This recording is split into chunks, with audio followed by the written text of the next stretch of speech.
Okay, so as you know, today I'm going to talk a little bit about long-term outcomes associated with atypical language and specifically DLD. Interestingly, I've put long-term, and it's long-term for where the literature is at the moment, where the research is at the moment. But actually, we don't have very long-term outcomes. We don't have any outcomes in the evidence base beyond early adulthood, really. So that's what we're talking about when we talk about long-term outcomes. So I'm going to mainly talk about developmental language disorder. I'm going to mainly talk about work that's based on the Manchester Language Study, which was a big cohort study following young people up over time. I'm going to tell you a bit about that later. And Michelle, in fact, was involved in that as well. And I'm going to talk a little bit about language cognition and literacy. And then I'm also going to talk a little bit about well-being and lifestyle choices to try and cover the range of interesting factors that people might be interested in. I think everybody here probably knows where developmental language disorder sits and what this fairly new term is used to describe. But just to make it clear, we've got a sort of a general box of language disorder, here, the white box. And then within that, we've got a more specific group of young people or people with developmental language disorder. And then there are some related factors which fall into this blue box. You can also have a language disorder associated with another condition, but here we're talking about young people who have a primary difficulty with language rather than it being associated with another primary disorder. So just to put the evidence base into context, my PhD student, Valia Kladuchku, ran a systematic search of the evidence. So that means that you sort of systematically use some search terms and some big databases to try and find what evidence there was out there on young people with language difficulties and DLD in their early adulthood.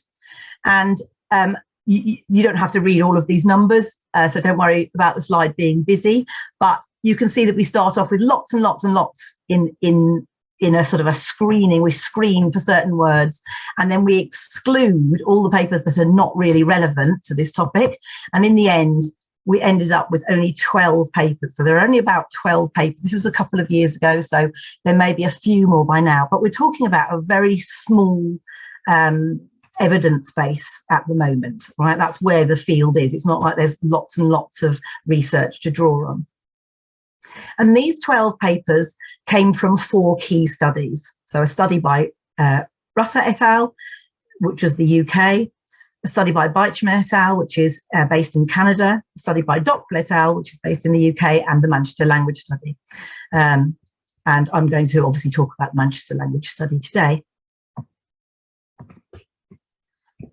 So just to tell you a little bit about the Manchester Language Study, it was funded mainly by the ESRC, which is a government body, and actually in its early stages by the Nuffield Foundation.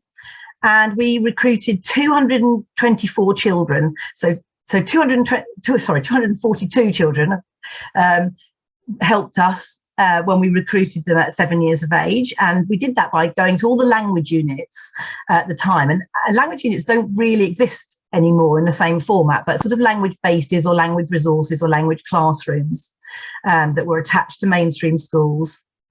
And we asked them, how many children do you have who are 7? And in fact, we recruited half of them. So there were just over 500 children currently in schools across the UK. We know, incidentally, that that's not as many children as were getting help for developmental language disorder in other ways. So we know that other children may not have been in these particular classrooms and may have just been going to clinics, for example, or seeing a speech and language therapist separately. And we followed these children from primary school age to early adulthood. And at first, we were just looking at young people with DLD, but at 16 years of age, we also recruited a typically developing comparison group who didn't have any difficulties with their language, so that we could make some better comparisons. So this is just a little visual of the sort of ages that we've seen the young people at. So we saw them at 7 and 8, then at 11, then in teenage at 16, 17, and in adulthood at 24 years. Of course, these aren't pictures of the actual children. These are just young men off the internet. But hopefully it gives you an impression of when we assess those, the people who helped us with our study. And the talk today, I'm going to really focus on the last 3 stages, mainly the last one, but also a little bit about the 16 and 17-year-old information. So one of the things that we were interested in, this is that in adulthood, was how many people with DLD said to their employers or to their friends that they had a disability. And in fact, this is very low in people with DLD, which I think is interesting. And some of you may have views about that. I think there are pros and cons to identifying as having a difficulty in adulthood. Only about 17% of our young people identified as having a disability. And one of the consequences, perhaps of that, or also because of the way the systems are set up at the moment, is that very few of those young people were receiving any formal support from a speech and language therapist. So by the time you reach early adulthood, that kind of support is not very forthcoming. And I know we've had some really interesting discussions with some of you on the Facebook page about why that is and how to change that, and where adults with DLD can go. We don't have all the answers to that, but it's definitely something that's on our radar as researchers. And this sort of not identifying yourself and not receiving support is slightly different to young adults who perhaps have had a stroke and then and have had communication difficulties after that, or for some people with autism who some autistic adults are very good at identifying their needs, for example, in the workplace. So that's sort of a bit of context about the Manchester Language Study. And I'm going to just talk now a little bit about their language, the people in our study's language and literacy levels as they entered adulthood, so when they were 24. So these graphs are showing where the young people, which categories the young people fell in terms of whether they were having no problems, which is the blue, the dark blue, whether they were having mild problems, which is the green, or whether they were having more severe problems, which is the beigey colour. Apologies that this still says SLI on these graphs. That's because the graphs were created pre-DLD terminology. And the bar on the right is the people without DLD, and the bar on the left is the people with DLD. And what we can see here is that for general intelligence, so general cognitive skills, general thinking skills, the young people with DLD are pretty similar to their peers in adulthood. Okay, there are some people having a few problems, but on the whole, that isn't a major issue for them. For reading, we've got quite a lot of young people with DLD having mild problems, but not that many having severe problems. And when we test them on language, we're still seeing quite a lot of young people with DLD scoring low on tests of language into adulthood. Now, one of the things about this data, this information, is that it's done using the sorts of tests that speech and language therapists would use. And what we know is that when people are in real everyday life, and especially in adulthood, that they adapt around those difficulties. So this shows a sort of, in a way, a worst case scenario, I think, in terms of these language tests push young people to, they have to say certain sentences or repeat certain things, which obviously in everyday life doesn't happen. So we also wanted to look at what young people reported about their everyday reading in particular. We didn't ask so much about their everyday language as much, but their everyday reading. And what we see here is that some young adults do say they have difficulties reading everyday items. And these are the sorts of proportions that said that they had difficulties. So 10% said they had difficulty with emails, 12% with menus, 16% with websites, 24% with bills, and 48% with forms. Now, you might be sitting there thinking everybody has some difficulties with forms, which is partly true. But of course, we had our comparison group of young people without language difficulties. And for all of those adults, less than 5% reported having difficulties with those elements. So what we can see here is that there's definitely more of a risk of not understanding things that you're reading if you have DLD in adulthood. But at the same time, I want to point out that these percentages, especially the early ones, suggest that most young people with DLD did not report a problem with those items. So reading's a bit of a mixed picture. When we test young people on reading, that quite a few of them show mild difficulties, and when we ask them about everyday reading, what we see is that there's a significant group of young people with DLD who are struggling with those items, but it's certainly not everybody in that group. And interestingly, they read just as many books and magazines. And again, you may have that experience yourself. We were really pleased to see this, that young adults with DLD were not shying away from reading or not enjoying reading. They were actually reading just as many, or they reported reading just as many books and magazines as their peers. Okay, so what about well-being and emotional health? So several studies, including our own, suggest that young people with language impairment are more at risk of emotional health difficulties. And the Manchester Language Study assessed emotional health at 16, 17 and 24. And we use questionnaire measures. And I'm mentioning that because the way you measure mental health matters, the way you measure emotional health and mood.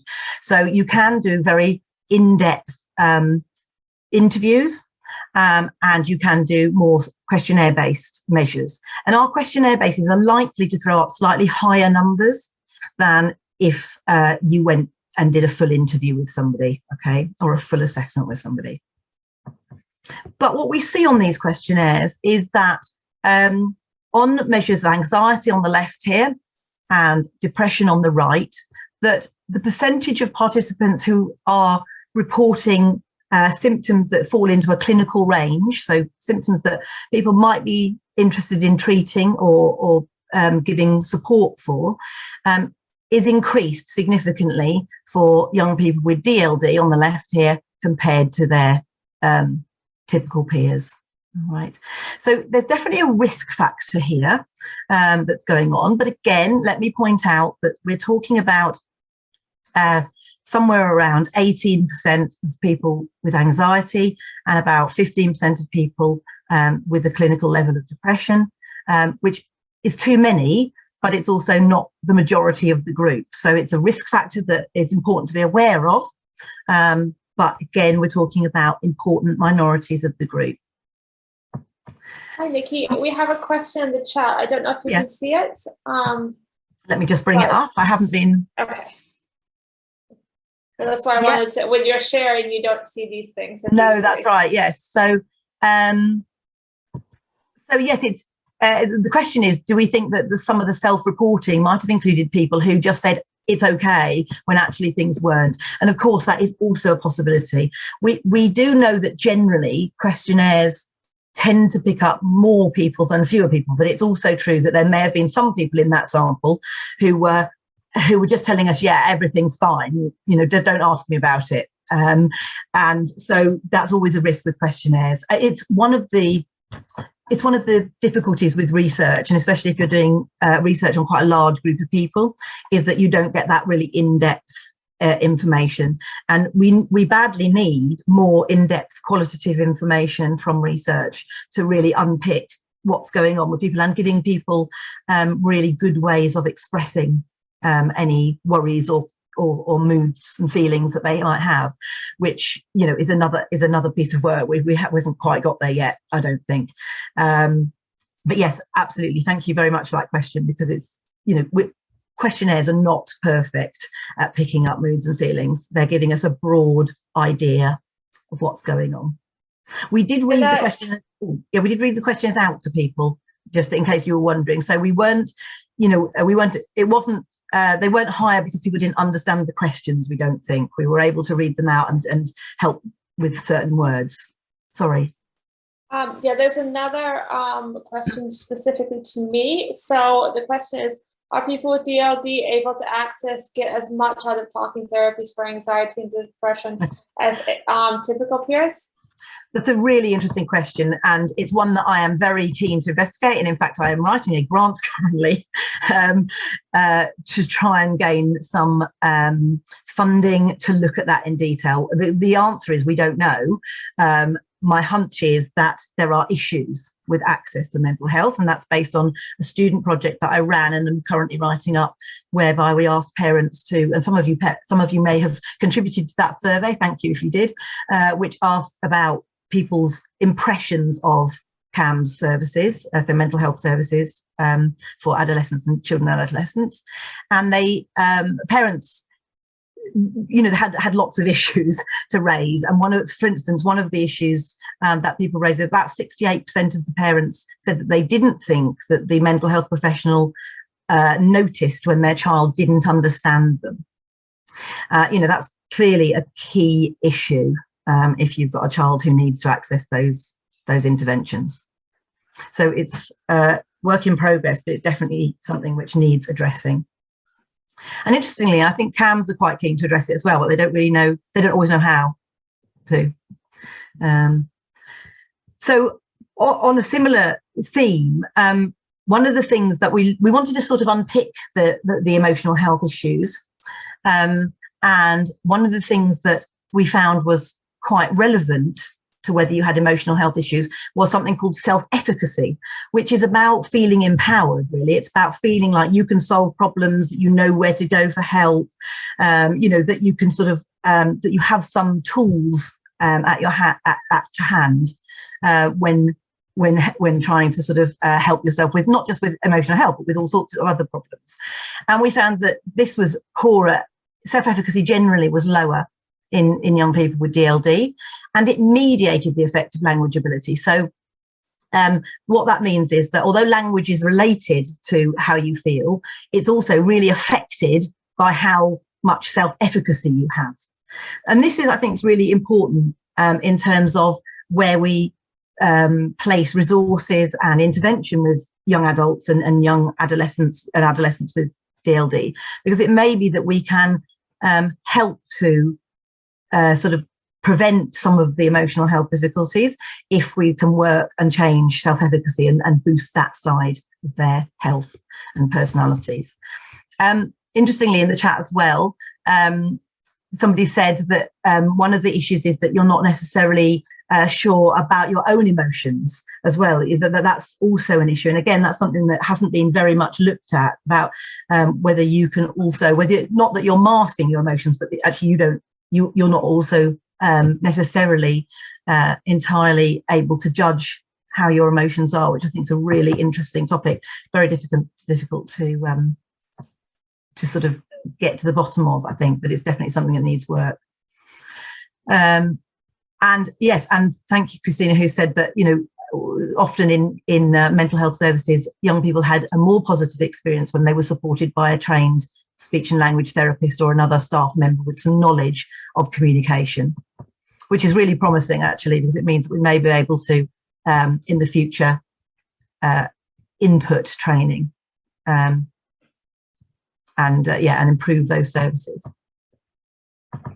Okay, so the other things we looked at to see what predicted depression over that time period between 16 to 24, we looked at language, and that didn't seem to predict whether you went up and down in your depression, nor did IQ or general cognitive ability. But one thing that did seem to predict whether your depression went up and down over that time was your pathway from school to college to employment. So there's something also around the environment that we may be able to do in terms of helping to maybe not entirely prevent, but helping to sort of lessen those feelings of depression and anxiety in our young people and young adults. And a really interesting finding, and it sounds quite contradictory, is that despite this higher risk of emotional health issues, as a group, the young people with DLD had similar well-being. So well-being is a much more general concept about sort of life satisfaction and generally feeling okay with your life.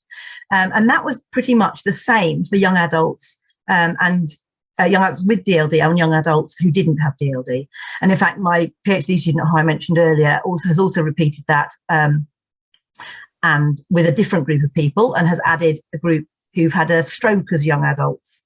And in fact, their well-being is also not that different. So, you know, that's really positive that overall well-being seems to be quite well protected.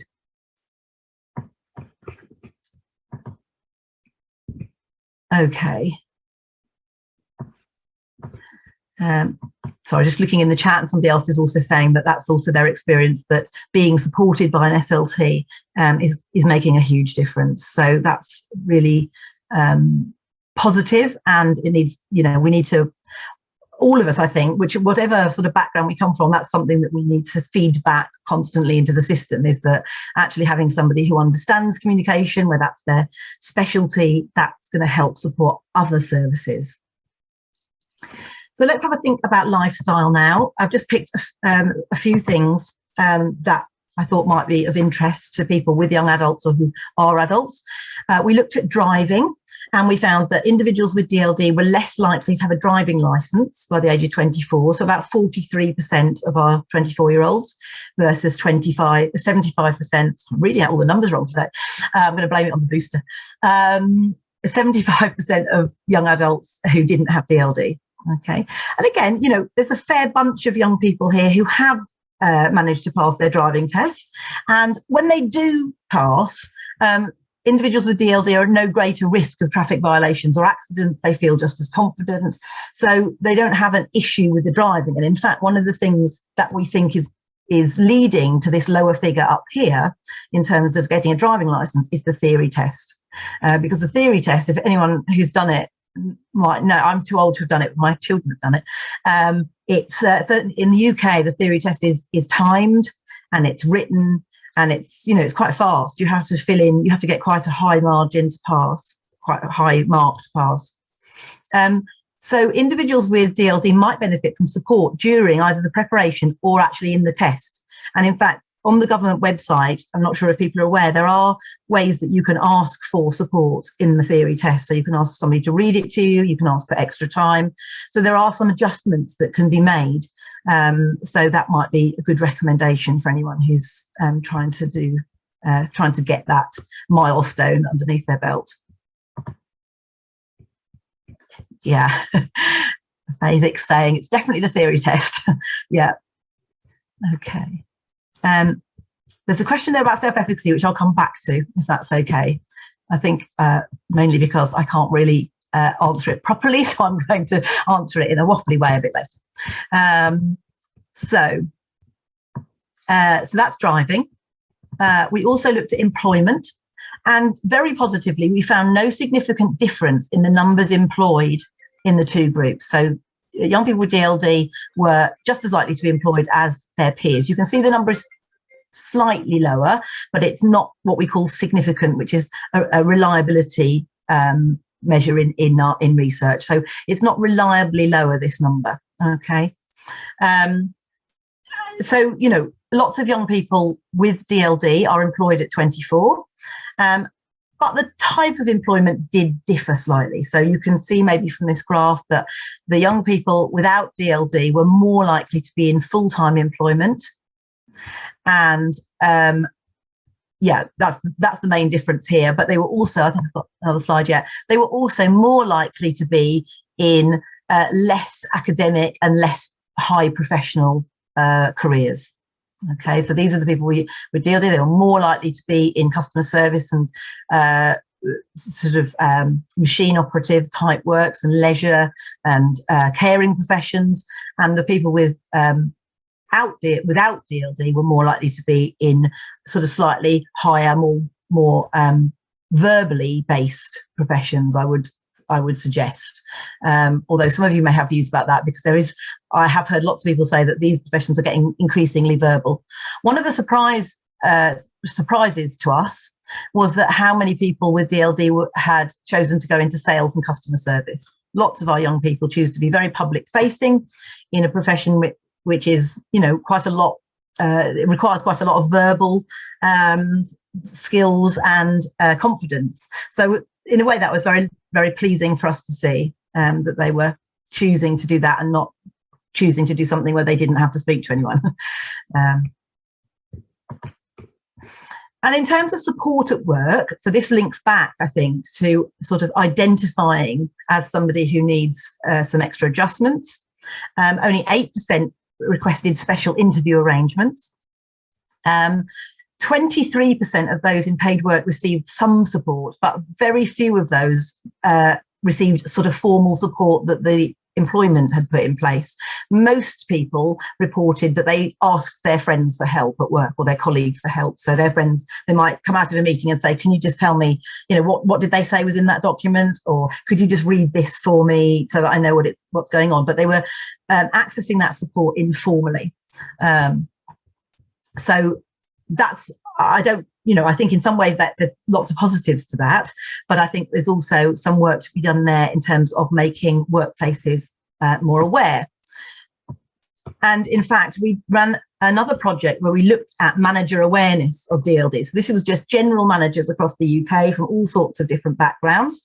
And this was how aware they were of various developmental or neurological disorders. Okay, so as you can see, 100% of the managers were aware of autism and ADHD as a thing, as something that people might make adjustments for. And then we asked them about SLI and DLD because we wanted to know if maybe people were stuck in older terminology.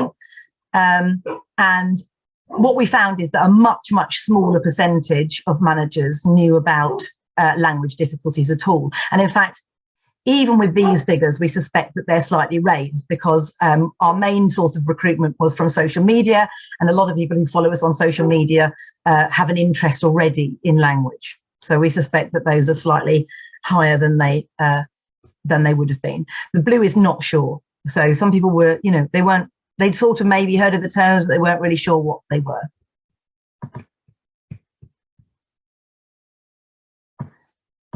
Yeah.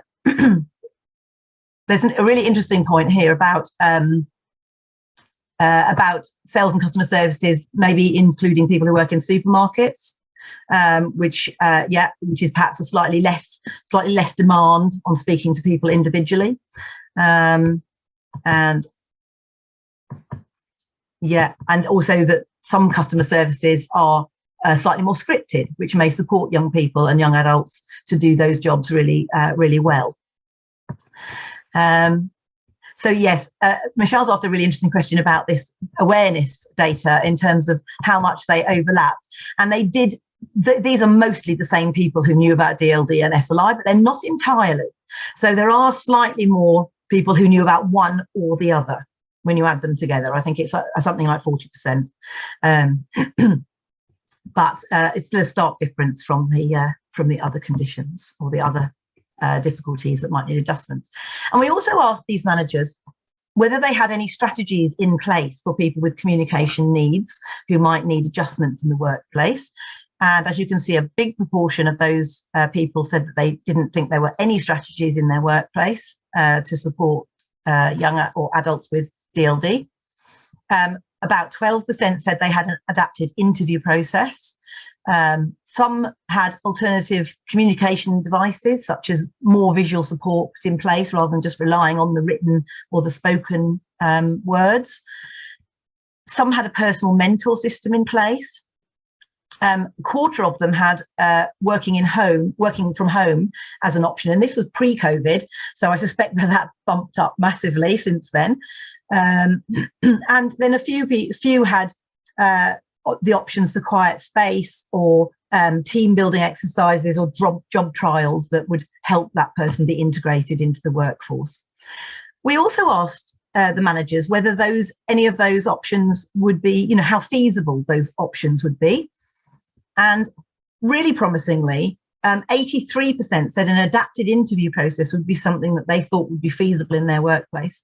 So although it's not happening, there's definitely, this feels like a real opportunity whereby workplaces are, interested and feel it's feasible to employ some of the barriers, or not employ the barriers, but employ strategies which reduce those barriers for young people with DLD when they're seeking employment. And again, that was similar for working at home. As I say, I suspect that's probably gone up to around that, and using more visual support, as well as regular staff training also isn't happening currently in the workplace, not very much anyway, only in a few places.